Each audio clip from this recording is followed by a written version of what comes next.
It started with a sound. Faint. Fragile. Almost impossible to hear. But it was there. A whimper so weak, so distant it could have been mistaken for the wind. Daniel nearly missed it. The early morning air was still, the world wrapped in a misty haze as he walked the familiar dirt road outside town. This was his routine, his moment of peace before the day began. He knew every inch of this path, every rustling tree and shifting shadow. But today something felt different. The sound came again. Soft. Muffled. He stopped. For a moment he stood still, his breath curling in the crisp dawn air. And then he heard it again. A cry. Not loud. Not desperate. But helpless. Daniel's pulse quickened.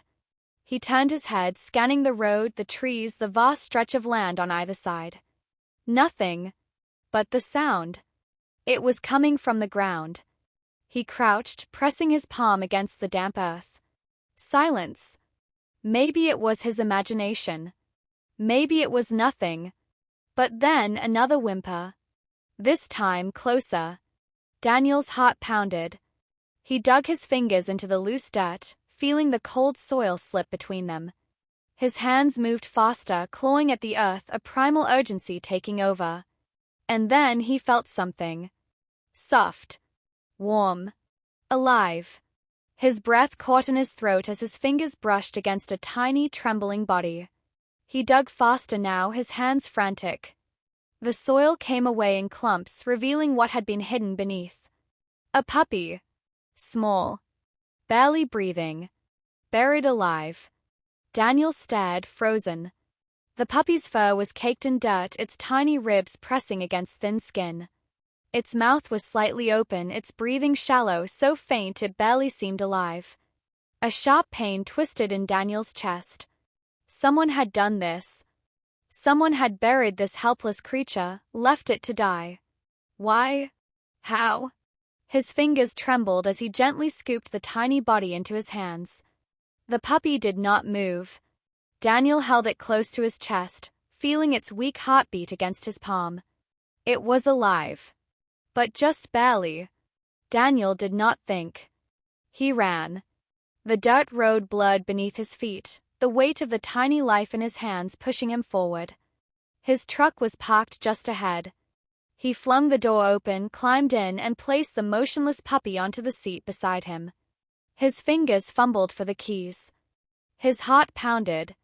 He had no plan. No time to think. All he knew. He could not let it die. The engine roared to life, the tires kicking up dust as Daniel sped toward town. 15 minutes. 15 long minutes to the nearest vet. He glanced down at the puppy. It had not moved. Its tiny chest still rose and fell, but barely. Daniel swallowed hard. "Stay with me, little one." His voice was a whisper, desperate. "You're not dying today. Not like this." The road stretched ahead, endless and cruel. And in the seat beside him, a tiny life fought to hold on. Would he make it in time? Would the puppy survive? Or was he already too late? Daniel had seen suffering before. He had lived through pain, loss, and moments where the world felt impossibly cruel. But this? This was different. This was a choice. Someone had buried this puppy alive. Someone had left it to die. But now, Daniel had the power to save it. And he refused to let it end this way. His foot pressed harder on the gas. The puppy's fate was still unknown. But one thing was certain. Daniel was not giving up. Not now. Not ever. The world can be cruel. But sometimes all it takes is one person to change a life. This is the story of a puppy who was buried alive and the man who refused to let him die. Stay with me. Because what happens next will restore your faith in kindness. The road stretched before Daniel like an endless blur of gray. His fingers gripped the steering wheel, his knuckles white with tension. Beside him, the tiny, dirt-covered puppy lay motionless on the seat, its breathing so faint that Daniel had to check every few seconds to make sure it was still alive. "Hold on, buddy." His voice cracked as he spoke, his chest tight with fear. The truck's tires roared against the pavement, every second feeling like an eternity. Ahead, the town's lights flickered in the early morning haze. 15 minutes. It was too long. Daniel pressed harder on the gas. The puppy didn't have 15 minutes. The clinic doors burst open as Daniel rushed inside, cradling the tiny, fragile body in his arms. The receptionist's eyes widened. He was buried alive. Daniel's voice was urgent. His barely breathing. Dr. Mason, the town's only veterinarian, appeared from the back room, his face lined with concern. "Get him into the exam room," he ordered, leading Daniel down the hall. Daniel did not let go until the vet gently took the puppy from his hands. As soon as the warmth of the tiny body left his arms, a wave of helplessness crashed over him. Now it was out of his control. Now all he could do was pray. The waiting room was silent except for the slow, rhythmic ticking of the clock on the wall. Daniel sat motionless, elbows on his knees, staring at the exam room door. Minutes passed. Then an hour. Dr. Mason finally emerged, pulling off his gloves with a heavy sigh. Daniel stood. "Is he?" his voice caught. The vet nodded, but his face was grim. "He's alive. But just barely." Relief and fear hit Daniel at the same time. "What do we do?" Dr. Mason hesitated. He's dehydrated, severely malnourished, and in shock. He'll need fluids, warmth, and constant monitoring. If he makes it through the next 24 hours, he might have a chance. Daniel's heart pounded. "Then I'll stay." Dr. Mason studied him for a moment before nodding. "All right. Let's fight for him." The clinic was quiet as Daniel sat beside the small incubator, his hand resting on the glass. The puppy, so tiny, so fragile, lay curled beneath a warm blanket and feeding life back into his veins. Every so often, his little chest would rise and fall. Barely. Daniel had never felt so powerless. "You're a fighter, aren't you?" His voice was barely above a whisper. The puppy didn't move, didn't stir. But he was still breathing. That was enough. For now. Morning came. And the puppy was still alive. Dr. Mason was stunned.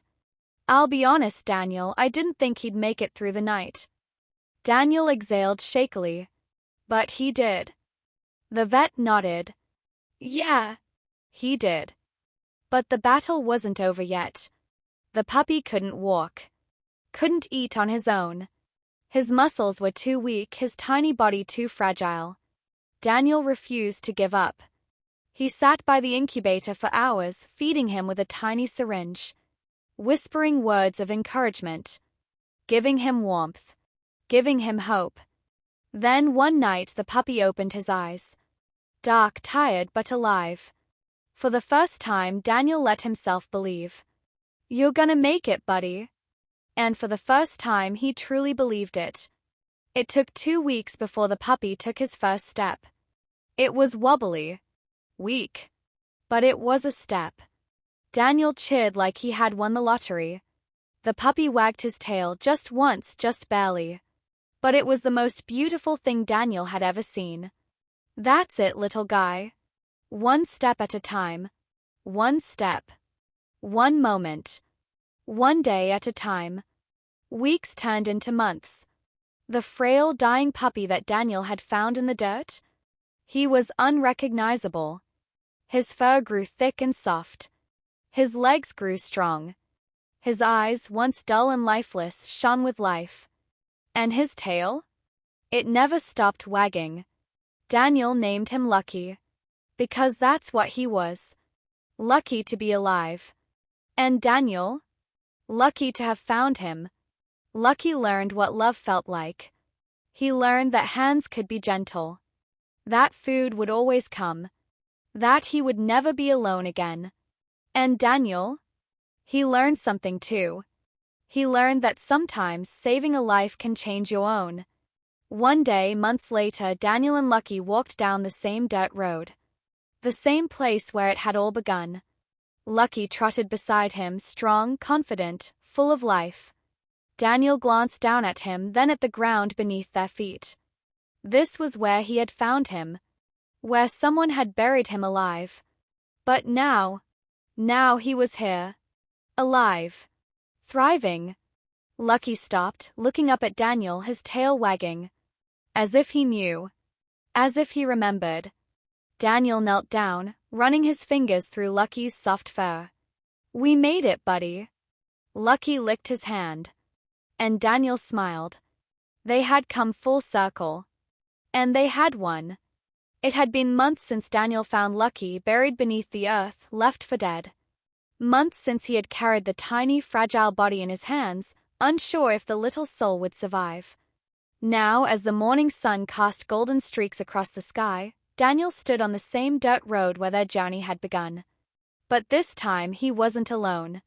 Beside him, a dog stood tall and strong. Lucky, the same puppy who had once been too weak to lift his own head, now bounded ahead with excitement, his tail wagging, his eyes bright and full of life.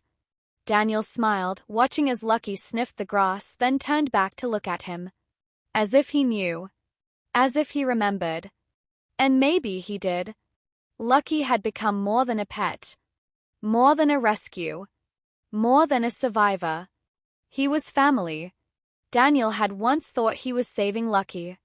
But the truth was, Lucky had saved him too. The loneliness Daniel had carried for years? Gone. The weight of doubt, of wondering if he mattered? Replaced by purpose. Every morning Lucky was there. Every night curled at his feet. It was a love that words could not explain, a bond formed in the most impossible of circumstances. Daniel reached down, running his fingers through Lucky's thick, healthy fur. "We made it, buddy." Lucky's tail wagged. As if to say, "I know." Daniel still thought about it sometimes. Who could do such a thing? Who could look at a living creature, a tiny, helpless puppy, and decide he didn't deserve to live? And even worse, who could go through with it? Dig a hole. Bury him. Walk away. And never look back. Daniel would never know the answer. But he did know one thing. Evil exists. He had seen it. Felt it. And yet, so does kindness. Because someone else had walked that same road that morning. And instead of looking away, instead of pretending not to hear, Daniel had stopped. He had chosen to act. And that choice? It had made all the difference. People like to talk about fate. About things happening for a reason. Daniel had never believed in that before. But now? Looking at Lucky, alive, happy, loved, he wasn't so sure. Maybe some things really were meant to be. Maybe Lucky had been waiting for him. Or maybe, just maybe, Daniel had been waiting for Lucky too. Because in saving him, Daniel had learned something he would never forget. Kindness is never wasted. A small act. A moment of hesitation. A choice to care. It could be the difference between life and death. It had been for Lucky. And maybe, just maybe, it could be for others too. Daniel and Lucky walked along the dirt path, the same one where their story began. The wind rustled the trees. The sun hung low in the sky. Everything felt peaceful. Lucky paused, nose twitching, ears perked. He turned, looking up at Daniel. And in that moment, Daniel knew. This wasn't just the place where he had found Lucky. It was the place where they had both been found. Because sometimes the ones we save end up saving us right back. Someone had buried Lucky alive. Someone had decided his life was worthless. But Daniel had stopped. Daniel had chosen to see. Daniel had chosen to care. And because of that, Lucky was alive. How many more are still waiting? How many more need someone to stop? Maybe it's a dog on the side of the road. Maybe it's a person in need of kindness. Maybe it's a moment where you can make a difference. If you see something, act. Because kindness? It is the miracle they are waiting for. If this story touched your heart, share it. More people need to see the power of stopping. Like, comment, and subscribe to help us tell more stories like this. Stories of hope, survival, and second chances. Because the next lucky is still out there. And they need you.